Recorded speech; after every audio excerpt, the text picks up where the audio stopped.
Bom dia, turma, tudo bem com vocês? Professor Baldo aqui. Na aula de hoje a gente vai estar finalizando o conteúdo referente ao consumo de energia elétrica. A gente vai estar aprendendo de fato como é que a gente calcula, tá, o consumo de energia elétrica.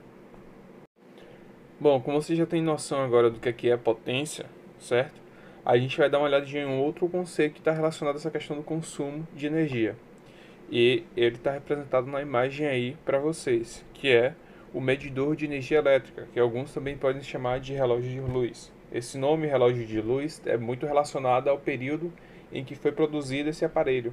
Tá? Era na época em que a energia elétrica era basicamente utilizada para iluminação. Hoje em dia a gente já tem diversos outros usos para ela, mas quando logo no início em que o relógio foi introduzido, ele fazia a quantificação do gasto de luz da iluminação, tá, das casas das pessoas. Hoje em dia não, ele faz o gasto de consumo da energia elétrica de uma casa. E normalmente o consumo que é marcado por esse relógio é feito utilizando uma unidade que a gente chama de kilowatt-hora, tá? Que é representado pela sigla kWh, conforme vocês podem ver aí no slide, ok? Sendo que 1 kWh ele equivale a 1000 watts, certo?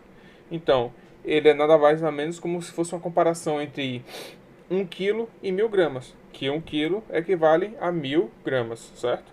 Nesse caso, em termos de potência, 1 kWh ele equivale a 1000 watts. E é esse raciocínio que é utilizado, tá, para realizar o cálculo do consumo de energia de uma casa, no caso. E aí o que acontece é que a cada 30 dias, é, algum técnico responsável da empresa de energia, no nosso caso aqui é a Coelba, ele vai pelas residências verificando o relógio de luz, tá? Para calcular, para determinar quantos quilowatts-horas foram consumidos por aquela casa. E a partir daí é determinado um valor para aquela conta de luz.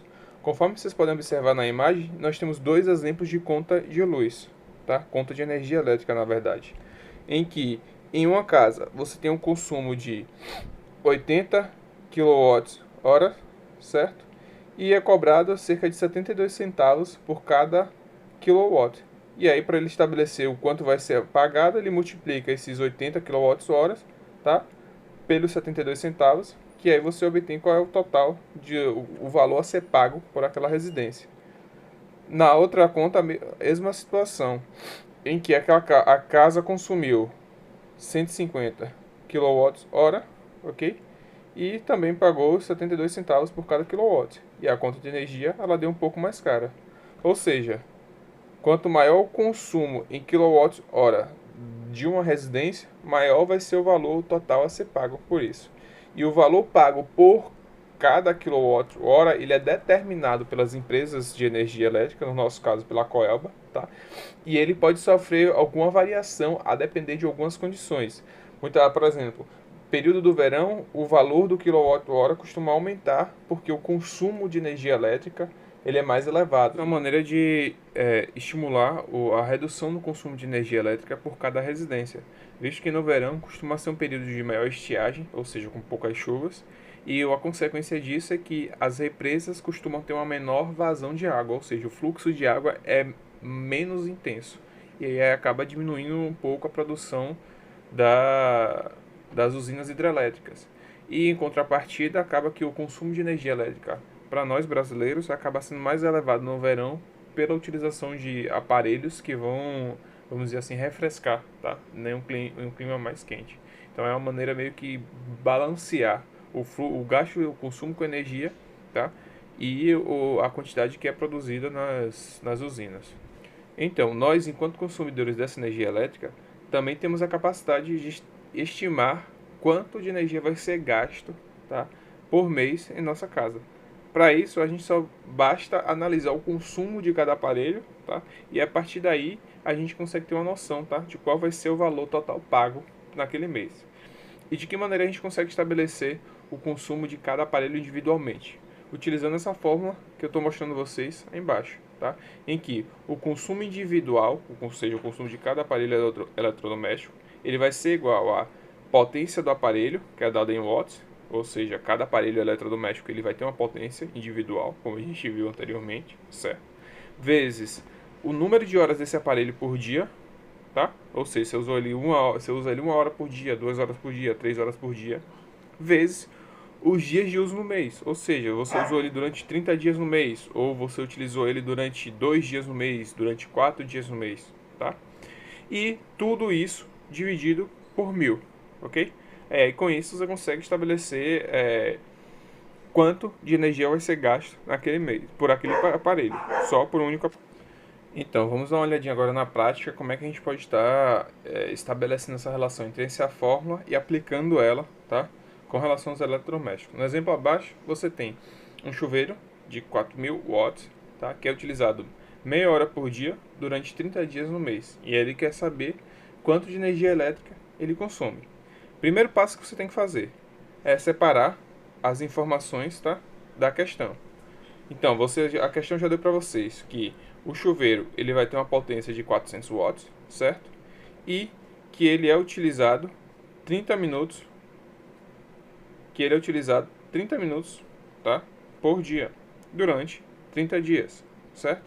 Só que, observem lá na fórmula, o valor é em horas, então a gente não pode atrapalhar aqui com esses 30 minutos, certo? Então, como é que você vai estabelecer a conversão desses minutos, tá, em horas? É bem simples. Você vai pegar o valor em minutos, conforme está exemplificado aqui, tá, e vai dividir ele por 60, que é essa relação aqui, tá, da imagem. Para você transformar minutos em horas, você pega o valor que foi dado em minutos, no nosso caso aqui foram 30 minutos, e divide esse valor por 60. E o resultado que você obtiver vai ser a equivalência, tá, em horas daquele minuto dado na questão. Beleza? No nosso caso, eram 30 minutos, a gente dividiu ele por 60, e esse resultado foi 0,5 horas, ok? Uma outra questão, um outro fator, na verdade. A questão falou que foi durante 30 dias no mês. Então, 30 dias no mês, ela já é o outro dado que a gente vai estar utilizando. Lembre, olha, observe que lá na questão a gente tem dias de uso por mês. E no nosso caso aqui foram 30 dias. Por convenção, em uma situação em que não foi informado o número de dias, mas se disser que, por exemplo, foi utilizado tal aparelho por um mês, você já sabe que se falou em um mês, você vai trabalhar com mês comercial. E o mês comercial, ele sempre vai ter 30 dias, ok? Então, de posse dos seus dados já separados e organizados, você já pode efetuar o cálculo para saber o consumo individual do aparelho que você vai estar analisando, ok? Foi o que você obteve a partir do meia hora por dia que a questão havia dado e que você converteu isso em horas, então 0,5 vezes os dias de uso no mês, que foram 30 dias de uso, certo? E aí tudo isso dividido por 1000, tá? Aqui ao lado tá só os valores sem as suas unidades de medida, ok? Que eu havia colocado anteriormente, só para vocês terem uma lembrança de que a potência vai ser sempre watts, certo? Os dias de uso vai ser em horas, certo? E os usos no mês vai ser em dias, ok? E aí, multiplicando 4.000 por 0,5 por 30, você vai obter 60.000, que dividido por 1000 vai resultar em 60 kWh por mês. Agora é hora de vocês colocarem em prática o que a gente viu agora há pouco, certo? Vamos lá. Quanto uma geladeira de 500 watts de potência, que é utilizada 24 horas por dia, consome de energia elétrica ao final de um mês? Vou pedir a vocês agora que dêem uma pausa no vídeo, tentem responder no caderno de vocês, e aí depois vocês dão play no vídeo para ver se o resultado de vocês corresponde ao que eu vou estar mostrando a seguir, beleza? E aí, novamente, primeiro passo, separar as informações, certo? Potência da geladeira, 500 watts. Tempo de uso por dia, 24 horas, que aí nesse caso você não precisa converter, porque já foi dada na questão a informação, ok? E ele fala que é ao final de um mês. Final de um mês, 30 dias, que como eu falei para vocês anteriormente, por conversão comercial, O mês, ele sempre vai ter 30 dias. Não importa se ele vai ser um mês de 31, se ele vai ser de 30, se ele vai ser o mês de fevereiro, que tem 28, às vezes 29. Por convenção comercial, vai ser sempre 30 dias. Com seus dados separados, agora é só vocês irem lá e substituírem na fórmula, ok? Então, 500 watts de potência, vezes 24 horas por dia, vezes 30 dias, dividido por 1000. Aí a gente remove as unidades de medida, 500 vezes 24 vezes 30, dividido por 1000. O resultado dessa multiplicação vai ser 360.000 dividido por 1000. E aí, resolvendo essa situação aí, você vai ter 360 kWh por mês. É importante que vocês atentem a essa unidade de medida. Ao final do cálculo, você precisa especificar a sua unidade de medida, que ela vai ser em kWh por mês, porque você está calculando o consumo daquele aparelho por mês, ok? Bom, pessoal, a aula de hoje foi até aí. Peço que vocês façam os exercícios referentes a esse capítulo do livro do módulo de suplementar, conforme está sendo demonstrado aí na apresentação, tá? E até a próxima aula e bom estudo para vocês.